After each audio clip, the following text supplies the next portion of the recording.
In the shadows where truth and tales intertwine, we find the thrilling, the chilling, the downright spine-tingling.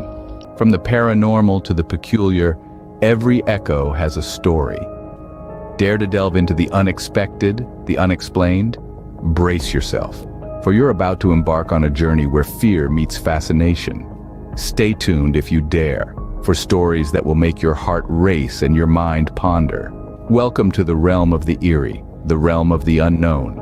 And remember, like and subscribe, if you dare. I was a man of logic and reason, trained to investigate and solve crimes that defied explanation.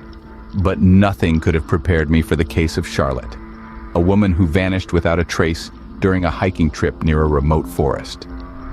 As a retired FBI agent, I was accustomed to the ordinary and the extraordinary, but this case was different. It was as if Charlotte had been swallowed whole by the forest, leaving no trace of her passing. The forest was a place of profound silence and solitude, a vast expanse of trees that stretched as far as the eye could see.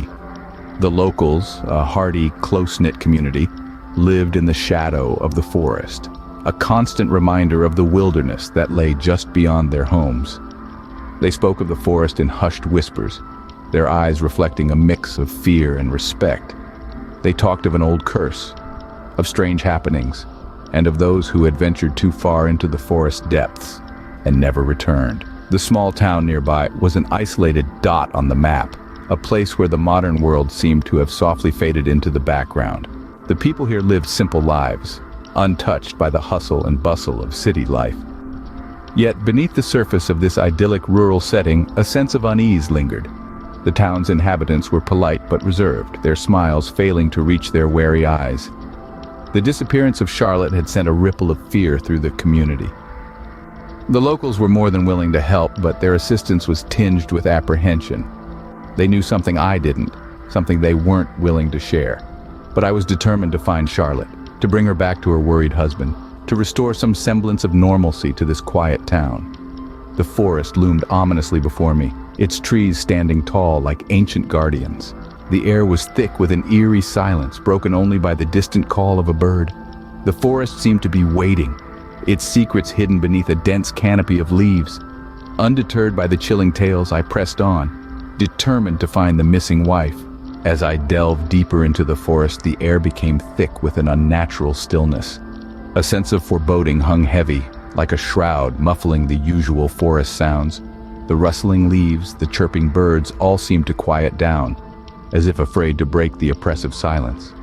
The trees around me were ancient sentinels, their gnarled limbs reaching out in eerie formations. They seemed to whisper warnings with every gust of wind, their leaves rustling like quiet pleas for retreat. The twisted roots underfoot seemed to grasp and claw, as though trying to hinder my progress deeper into the forest. But it wasn't just the trees that bore the mark of the malign. As I ventured further, I began to notice strange symbols etched onto the bark of the tree trunks. They were not the work of man, but of something much older, something that defied logic and reason. The symbols pulsed with an energy that was both fascinating and terrifying, an energy that seemed to seep into my very soul. As I pushed onward, a chill wind swept through the forest, carrying faint whispers. These whispers were not of this world. They were voices of despair, voices of longing, voices of the lost. They seemed to originate from the very heart of the forest, echoing through the dense undergrowth and reverberating off the ancient trees. I could feel the forest watching me. Every rustle of the leaves, every creak of a branch, every whisper of the wind seemed to be observing me, tracking my every move. It was as if the forest itself was alive, aware and wary of my presence. And yet, despite the eerie symbols and the spectral whispers, despite the feeling of being watched in the bone-chilling cold, I pressed on. I was a man on a mission, driven by a purpose that outweighed the fear that silenced the whispers, that made the ominous signs seem insignificant.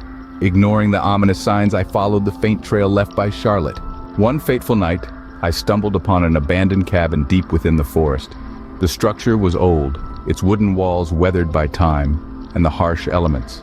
Paint, once vibrant and full of life, was now peeling and faded, surrendering to the relentless march of time. The windows, once clear and inviting, were now clouded over with years of neglect. shrouding the interior in an eerie twilight. As I stepped over the threshold, the air inside was heavy, saturated with the palpable stench of decay. It was an odor that clung to the back of my throat, a grim reminder of the cabin's forgotten past.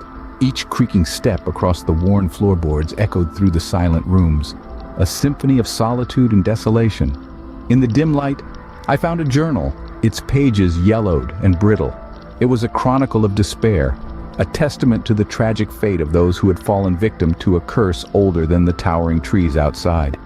As I leafed through the entries, the chilling tale of the Wendigo took form. The Wendigo, an entity born of hunger and despair, was a spectral figure that roamed the forest, consuming the souls of those unfortunate enough to cross its path. It was a creature of the night, its existence interwoven with the darkness that blanketed the forest. Each entry in the journal was a chilling reminder of the Wendigo's power, a power that had claimed Charlotte. According to the entries, Charlotte had unwittingly trespassed into the Wendigo's territory. She had ventured too far into the heart of the forest, into the realm of the Wendigo. The curse had seized her, initiating an insidious transformation that threatened to consume her soul. As I closed the journal, a sense of dread washed over me. The chilling tales of the Wendigo were no longer just stories. They were a horrifying reality. Charlotte was in grave danger, and I was her only hope. The ancient curse had begun its insidious transformation, and time was running out. Determined to save her, I followed a cryptic map outlined in the journal, leading me to an ancient burial ground hidden within the heart of the forest.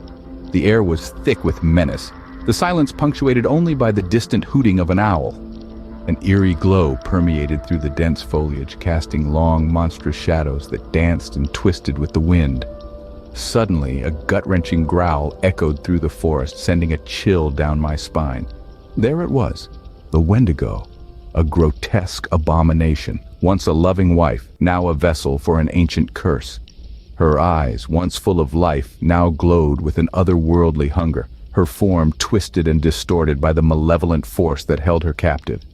The Wendigo lunged, its distorted cries echoing through the forest, the sound chilling my blood. I fought back, my every move a desperate bid to reclaim Charlotte from the monstrous entity. The fight was brutal, the Wendigo's strength fueled by the curse that had consumed her, but I was driven by a force stronger than any curse, my determination to save her. The forest around us seemed to hold its breath as we battled. The Wendigo's claws slashed through the air, its cries resonating with a primal rage. With each blow, I felt the weight of the ancient evil bearing down on me, but I held on, my resolve unwavering. In the heart of the battle, a horrifying realization dawned on me. The creature I was fighting was not just the Wendigo. It was Charlotte, trapped within the monstrous form. Her soul, ensnared by the curse, was crying out for deliverance. The thought of it filled me with a renewed sense of urgency. I could not, would not, let the curse claim her. As the battle raged on, I felt the toll of the fight on my body, but the sight of Charlotte, trapped within the Wendigo, spurred me on. I fought with every ounce of strength I had left, my heart pounding with the desperate hope of freeing her from the ancient curse. With each blow, I felt the weight of the ancient evil bearing down on me. In a moment of clarity, I realized that the only way to free Charlotte's soul was to destroy the cursed artifact hidden within the forest, the source of the Wendigo's power. With grim determination, I ventured deeper into the heart of darkness, facing unspeakable horrors as I sought the key to breaking the curse. The forest, once an ominous presence, seemed to guide me now, leading me towards the cursed heart of the ancient woods. The path twisted and turned, taking me through dense undergrowth and past towering trees that had stood witness to countless centuries of dark rituals and tragedies. Each step brought me closer to the artifact, a gnarled talisman that pulsed with a malevolent energy. Summoning all my courage, I reached out and grasped the talisman. It was cold to the touch, humming with an otherworldly power that sent shivers down my spine. I could feel the curse's hold on Charlotte, a chilling tether that connected her to this ancient symbol of darkness. With a roar of defiance, I shattered the artifact. The forest around me seemed to tremble as the talisman's destruction echoed like a death knell. The once oppressive air lightened, the shadows retreating as if banished by an unseen force. The curse had been broken. Finding Charlotte was a moment of pure relief. She lay weakened, her body frail but free from the Wendigo's grasp. I cradled her in my arms, feeling the warmth return to her as the curse's icy grip faded away. The forest, once a place of terror, seemed to breathe a sigh of relief. The twisted limbs of the ancient trees relaxed, their ominous whispers replaced by a tranquil silence. The Wendigo was no more, its tortured cries fading into the wind as the curse that had held it captive was finally broken. The ancient woods reclaimed their eerie stillness, a testament to the horrors that had transpired. We emerged from the forest, forever changed by our ordeal, bearing a haunting reminder of the thin veil that separates reason from nightmares. The Wendigo's tortured cries faded into the wind, and the ancient woods reclaimed their eerie stillness. And so, our tale of the Campfire Horrors comes to an end. Until next time, sleep tight. Before we part ways, dear viewers, remember to stay vigilant. The Campfire Horrors may have been extinguished for now, but the embers of the unknown always remain. As you lay down to sleep tonight, don't forget the lessons from our tale. Safety is but a fleeting moment in a world of unseen. So, if you've enjoyed this journey into the abyss, don't forget to ring that bell and smash that like button. Do it before the thing under your bed decides to pay you a visit. Oh, and keep those night lights on. You never know what might be lurking in the dark.